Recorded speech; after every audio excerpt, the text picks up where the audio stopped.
Jessica Soho, nagulat sa nakalkal na kwento kina Catherine Bernardo, Daniel Padilla at Alden Richard. Kung bago ka lang sa channel na ito, huwag kalimutang mag-like, share, comment, and subscribe. At huwag kalimutang pindutin ang notification bell icon para maging updated ka sa bawat upload nating video. Isang nakagulat na revelasyon ang isiniwalat ng aktres na si Catherine Bernardo sa panayam kasama ang respetadong mamahayag na si Jessica Soho. Sa naturang interview, pinag-usapan nila ang mga nakaraang relasyon ni Catherine, kabilang na ang kanyang love team at real-life romance kay Daniel Padilla. Sa kabila ng mga pinagdadaan ng pagsubok at heartbreaks, ipinahayag ni Catherine na wala siyang pinagsisisihan at wala siyang balak baguhin ang mga nangyari kahit bigyan pa siya ng pagkakataong balikan ang nakaraan. Lahat na nangyari sa amin ni DJ, kahit na masakit man ay bahagi ng journey namin. Hindi ko gustong burahin o baguhin iyon, sabi ni Catherine sa panayam.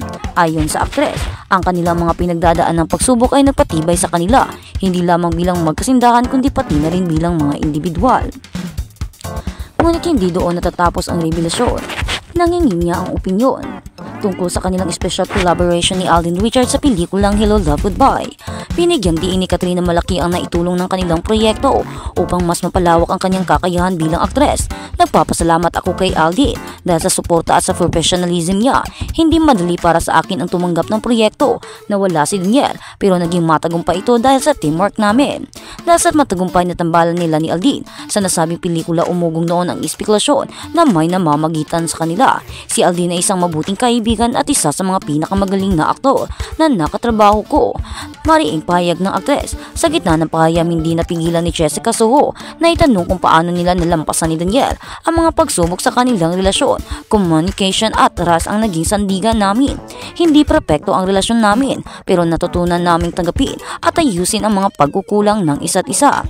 Ikinagulat ng marami ang bukas na pag-amin ni Catherine tungkol sa mga tampuan at hindi pagkakaintindihan nila ni Daniel. Ayon sa aktres, dumadating din sila sa punto na muntikan na nilang isuko ang kanilang relasyon, ngunit pinili nilang lumaban para sa isa't isa. Sobra na naming pinagdaanan, pero lagi kaming bumabalik sa isa't isa. Mahal namin ang isa't isa at yun ang pinakamahalaga. Ayon kay Jessica Soho, ang pagiging tapat at bukas ni Catherine ay isang bagay na labis niyang hinahangaan sa aktres. Hindi lahat ay handang ibahagi ang kanilang personal na buhay, pero si Catherine ay laging totoo sa kanyang sarili at sa kanyang mga fans. Ang naturang panayam ay nagtrending agad sa social media. Napakatapang ni Catherine sa pagbabahagi ng kanyang mga pinagdaanan.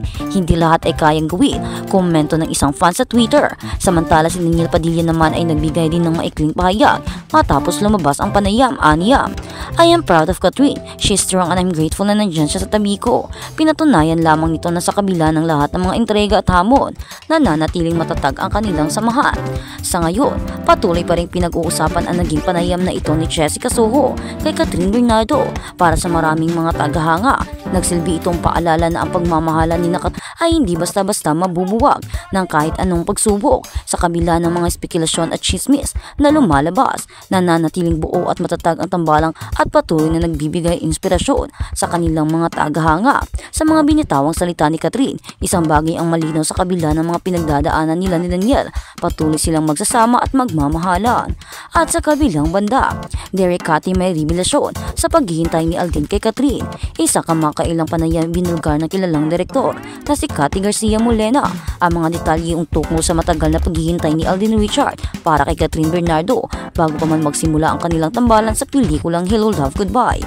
Ayon kay Derek Cathy, si Alden ay may matinding paghanga at respeto kay Catherine, kaya't kahit na matagal ang naging proseso bago nagsimula ang proyekto, masaya at handang maghintay si Alden na magkasama sila sa isang pelikula. Ibinahagi rin ni Derek Cathy na ang dedikasyon ni Alden ay hindi lamang limitado sa kanyang trabaho, kundi pati na rin sa pagpapakita ng suporta kay Catherine, lalo na noong mga panahon na abala si Catherine sa kanya iba pang commitment. Sinabi rin niya na isa sa mga dahilan kung bakit naging matagumpay ang kanilang tambalan ay dahil sa professionalism at pasyensya ni Alden na tila handang maghintay sa tamang pagkakataon. Marami ang natuwa sa revelasyon ni Derek Cathy, lalo na ang mga tagahanga ng tambalang Alden at Catherine. Sa kabila ng mga haka-haka at spekulasyon tungkol sa kanilang personal na buhay, Ipinakita ng dalawa na ang kanilang samahan ay professional at puno ng respeto. Ang kanilang pelikula ay nagtagumpay hindi lamang dahil sa storya, kundi dahil sa dedikasyon at chemistry ng dalawang bida. Ang paghihintay ni Aldin kay Catherine ay isang patunay ng kanyang pagmamalasakit at respeto, hindi lamang bilang artista kundi bilang isang tao. At sa kabilang balita, ginawa ni Daniel Padilla kay Alden Richard at Catherine Bernardo kalat na isang hindi malilimutang kaganapan ang kinagulat ng mga tagahanga nang magkasama sina Daniel Padilla, Catherine Bernardo at Alden Richards sa isang intimate press conference upang ibahagi ang tungkol sa kanilang mga gagawing proyekto. Sa press conference, minuri ni na Alden Richard at Catherine Bernardo ang kakayahan ng isa't isa sa pag-arte. Ibinunyag ni Catherine na humahanga siya kung paano naging karakter si Alden at umaasa siyang magkaroon ng mas maraming pagkakataon na makatrabaho sa hinaharap. Hindi rin nagdalawang isip si Daniel na ipahayag ang kanyang paghanga kay Alden, kasabay ng pag-amin na pareho nilang sinusuportahan ang career ng isa't isa. Sa kabila ng hindi kinakailangang chismis, ang pinaka-espesyal sa press conference na ito ay gumawa si Daniel ng isang surprise moment sa pamamagitan ng pagbigay ng makabuluhang regalo kina Alden at Catherine para ipagdiwang ang tagumpay ng proyektong kanilang sinasalihan. Ang pagkamapagpatawa at pagiging palakaibigan ni Daniel ay umani sa kanya ng walang katapusang papuri.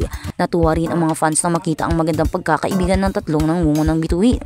Mabilis na kumalat ang mga larawan mula sa press conference sa mga social media network na nakatanggap ng milyon-milyong likes at share mula sa fan community.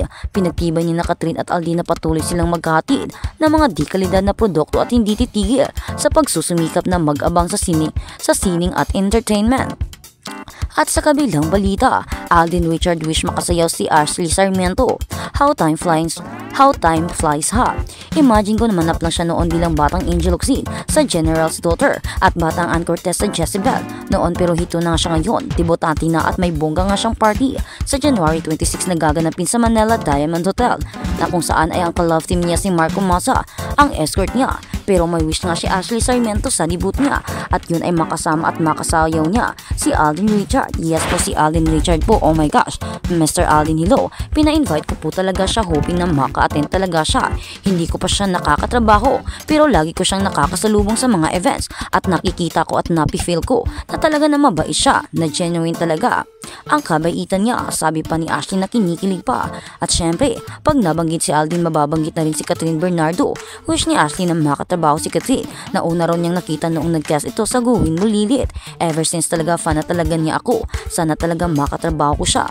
I really admire her acting skills at ang personality niya. Sabi pa ni Ashley, bongga pero ngayong 18 na siya. Isa sa nga sa pangarap niya ay ang makapag-drive na rin ng sariling sasakyan. Gusto ko na talagang magkaroon ng car para makapag-drive na. Matagal ko na rin kasing pinapangarap pero hindi pa ako marunong mag-drive. Wala pa kasi akong kotse. Hopefully this year po makabili na ng car para sa akin. Looking forward din ako sa mga project na darating, mga bagong roles na magagawa ko. Pero looking forward din ako sa mga travel sana talaga. Sabi pa ni Ashley.